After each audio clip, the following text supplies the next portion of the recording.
Assalamualaikum warahmatullahi wabarakatuh. Di sini saya izinkan untuk sedikit menjelaskan tentang negara Polandia.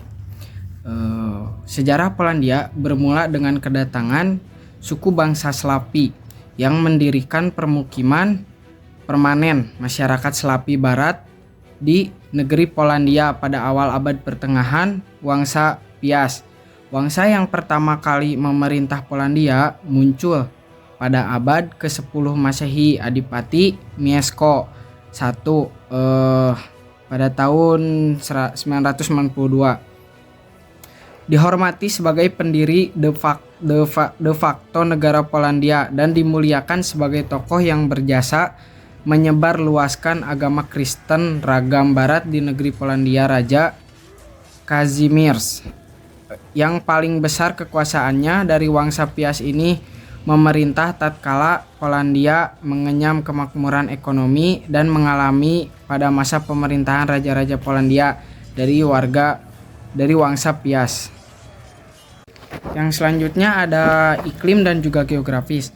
Polandia dikenal karena hutan dan keanekaragaman hayatinya, termasuk hutan Białowieża yang terdaftar sebagai situs warisan dunia UNESCO dan merupakan rumah bagi 800 bison liar. Banyak spesies hewan yang telah mati di bagian lain Eropa masih bertahan di Polandia, seperti bison hutan, Białowieża, beruang coklat di Białowieża, terus ada Tatry dan juga ada Beskidi. Lalu ada serigala abu dan lin Eurasia di berbagai hutan, rusa di Polandia dan juga beruang. Yang selanjutnya ada agama. Pada tahun 966, Adipati Mieszko I menerima agama Kristen di bawah otoritas Gereja Katolik Roma. Yohanes Paulus II adalah orang Polandia pertama dan juga Slavia untuk menjadi Paus Katolik Roma. Dia memegang kepausan antara tahun 1978 dan 2005. Lalu ada bahasa. Hampir semua warga Polandia menggunakan bahasa Polandia sebagai bahasa ibu mereka. Bahasa Inggris adalah bahasa asing yang paling sering diucapkan di Polandia. Yang selanjutnya ada flora dan fauna di negara Polandia. Lahan hutan Polandia yang luas menjadi tempat perlindungan bagi banyak hewan, termasuk babi hutan dan bison Eropa yang disebut wisent. Setelah punah di alam liar, wisent diperkenalkan kembali dengan menggunakan hewan yang diternakan di penangkaran. Hutan Białowieża di Polandia adalah rumah bagi populasi sapi langka terbesar di dunia. Hutan Polandia juga habitat ideal bagi banyak spesies yang terancam punah di Eropa, termasuk beruang coklat, kuda liar, kambing chamois, terus ada populasi serigala abu yang terbesar di benua tersebut. Lalu ada indikator kualitatif. Yang pertama itu ada etos kerja dan pola pikir. Etos kerja dan pola pikir yang ada di Polandia itu seperti ketepatan waktu diharapkan dan ditanggapi dengan sangat serius. Selalu pertahankan kontak mata langsung saat berbicara gitu. Jadi etos kerja dan pola pikirnya itu sangat ditanggapi sangat serius gitu. Jadi benar-benar mereka tuh sangat bisa menghargai waktu.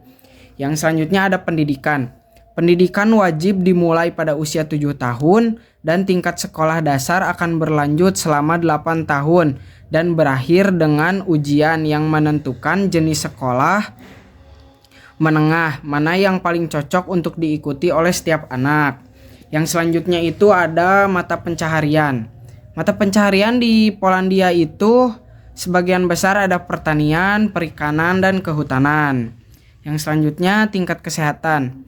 Tingkat kesehatan di Polandia mengoperasikan sistem layanan kesehatan universal yang didanai publik berdasarkan model asuransi wajib, di mana semua orang yang diasuransikan di Polandia. Yang selanjutnya ada kesadaran hukum tinggi. Tingkat kesadaran hukum di Polandia sangat tinggi, terutama dalam bidang hukum pendidikan tinggi. Jadi kesadaran hukum yang ada di Polandia ini sangat tinggi gitu tingkat kesadaran. Jadi mereka itu benar-benar sadar akan adanya hukum di negaranya itu sendiri. Yang selanjutnya saya akan menjelaskan sedikit tentang negara Hungaria. Sejarah negara Hungaria yaitu di mana bangsa Magyar sebutan juga bagi orang Hungaria. Jadi bangsa Magyar itu sebutan bagi orang-orang Hungaria. Pertama kali menetap di Hungaria modern pada abad ke-9. Mereka membangun masyarakat yang berkembang yang hampir digulingkan pada tahun 1241 ketika para pejuang dari Asia Timur yang disebut Mongol menyerbu dan menghancurkan wilayah tersebut. Bangsa Magyar memaksa bangsa Mongol keluar, namun sekali lagi diserang oleh para pejuang pada tahun 1285. Setelah mengalahkan bangsa Mongol untuk kedua kalinya, bangsa Hongaria memulai perseteruan selama berabad-abad dengan Kesultanan Utsmaniyah. Lalu ada geografi di Hungaria.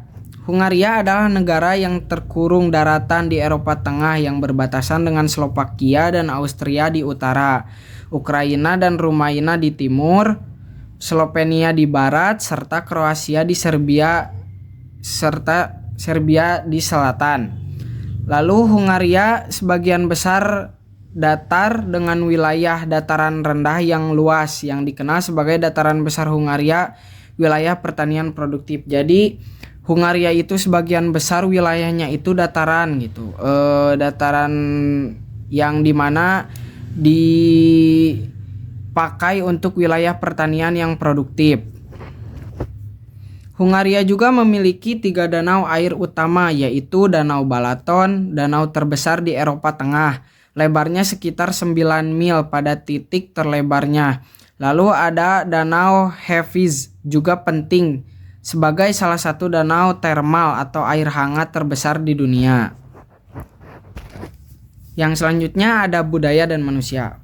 Meskipun beberapa kelompok etnis banyak tinggal di Hungaria, tetapi sebagian besar penduduknya adalah Hungaria yang asli atau suku Magyar yang tadi disebutkan.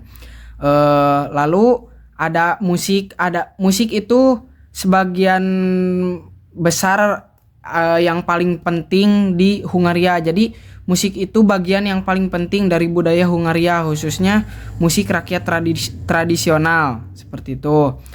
Lalu berdasarkan pengalaman para petani di pedesaan, musik tersebut bertemakan kegembiraan, kesedihan, cuaca, bahkan pertanian.